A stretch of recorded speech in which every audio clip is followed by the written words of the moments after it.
ሰላም ጤና ይስጥልኝ ውድ የሐሴት ስፖርት አድማጮች፣ በዛሬው ከስፖርት ማህደር ጥንቅራችን በአሜሪካ ካናዳና ሜክሲኮ አስተናጋጅነት እየተካሄደ በሚገኘው የ2026 የዓለም ዋንጫ የግማሽ ፍጻሜ ጨዋታዎች ዛሬ ምሽት መደረግ ይጀምራሉ። ፈረንሳይ ከስፔን ማን የፍጻሜ ተፋላሚ ይሆናል የሚለውን ዓለም በጉጉት ይጠብቀዋል። እኛም የጨዋታውን ቅድመ ዳሰሳ ወደ እናንተ ውድ አድማጮቻችን የማቀርብላችሁ ይሆናል። አብራችሁ ይቆዩ።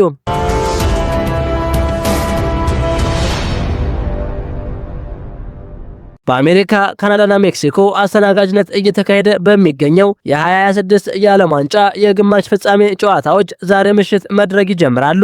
በዚህም መሰረት ምሽት 4 ሰዓት ላይ ፈረንሳይ ከስፔን የሚያደርጉት ጨዋታ በጉጉት ይጠበቃል። ለዋንጫው ቅድመ ግምት ካገኙት ከሁለቱ ብሔራዊ ቡድኖች መካከል የአንዳቸው ጉዞ ዛሬ ምሽት የሚያበቃ ይሆናል። ማጥቃት ጨዋታን ያሸንፋል፣ መከላከል ግን ዋንጫን ያመጣል እንደሚባለው ሁሉ ዛሬ በዳላስ በሚደረገው የ2026 የዓለም ዋንጫ ግማሽ ፍጻሜ ጨዋታ ላይ ይህ አባባል ትልቅ ፈተና ይገጥመዋል። የኦፕታ ሱፐር ኮምፒውተር እንደሚያምነው ከሆነ የዘንድሮው የዓለም ዋንጫ አሸናፊ የሚወጣው ከዚህ ጨዋታ ነው። ምክንያቱም ፈረንሳይም ሆነች ስፔን ዋንጫውን የማንሳት እድላቸው ከእንግሊዝ ወይም ከአርጀንቲና የላቀ ነው። የሁለቱ ሀገራት ታክቲካዊ ፍልሚያና በሜዳ ላይ ያሉ አስደናቂ ቁጥሮች ከመቼውም ጊዜ በላይ የተለዩ ናቸው። ፈረንሳይ በዘንድሮው የዓለም ዋንጫ እስካሁን ድረስ ከሴኔጋል፣ ኢራቅ፣ ኖርዌይ፣ ስዊድን፣ ፓራጓይና ሞሮኮ ጋር ተገናኝታ ሁሉንም ጨዋታዎች አሸንፋለች። በአሰልጣኝ ዲዲር ዴሾ የምትመራው ፈረንሳይ እስከ ሩብ ፍጻሜ ድረስ ባደረገቻቸው ጨዋታዎች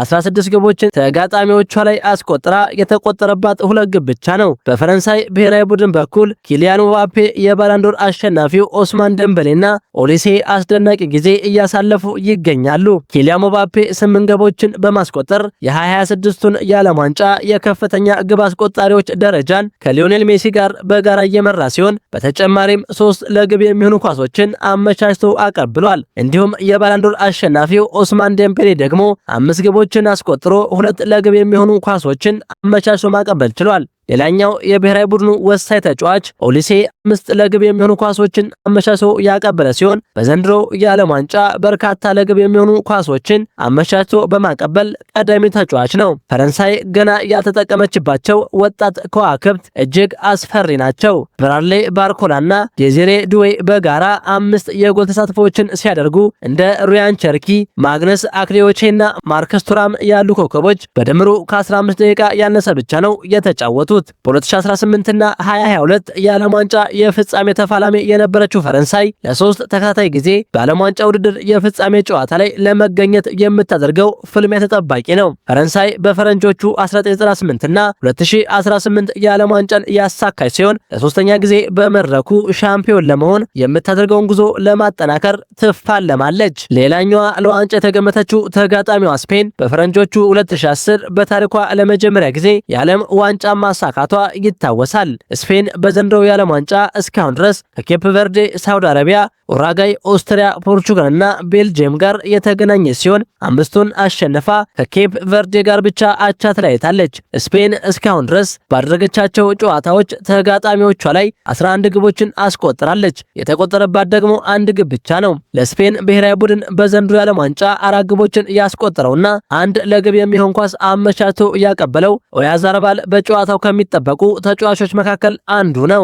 ተቀይሮ ወደ ሜዳ በመግባት ልዩነት እየፈጠረ የሚገኘው ስፔናዊ ተጫዋች ሞሪኖ በዛሬው ጨዋታ ልዩነት ይፈጥራሉ ተብለው ከሚጠበቁ ተጫዋቾች መካከል ይጠቀሳሉ። ስፔን ከ2010 በኋላ በድጋሚ በመድረኩ ለመንገስ የምታደርገውን ጉዞ ለማጠናከር ወደ ሜዳ ትገባለች። ስፔን የኳስ ቁጥጥር የበላይነቷን ይዛ ብትቀጥልም በአማካኝ 66 በመቶ ኳስ በመቆጣጠር ከውድድሩ አንደኛ ስትሆን በአንድ ጨዋታ 598 ስኬታማ ቅብብሎችን በማድረግ ከአርጀንቲና ቀጥሎ 2ኛ ደረጃ ላይ ተቀምጣለች። የዘንድሮ ትልቁ ጥንካሬዋ ግን በፍጹም የማይበገረው የመከላከል መስመሯ ነው።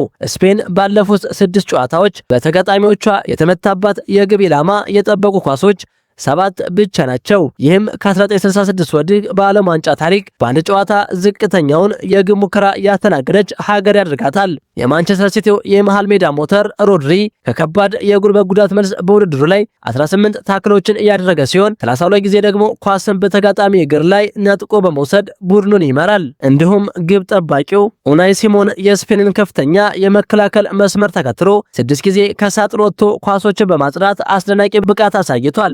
የሁለቱ ብሔራዊ ቡድኖች አሸናፊ ከእንግሊዝና አርጀንቲና አሸናፊ ጋር ለዋንጫው ይፋለማሉ።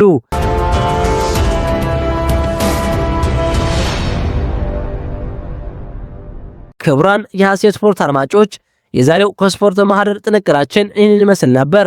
ሐሳባችሁን በኮሜንት አጋሩኝ። ለሌሎችም እንዲደርስ ሸር አድርጉት። ቸር ተመኘን።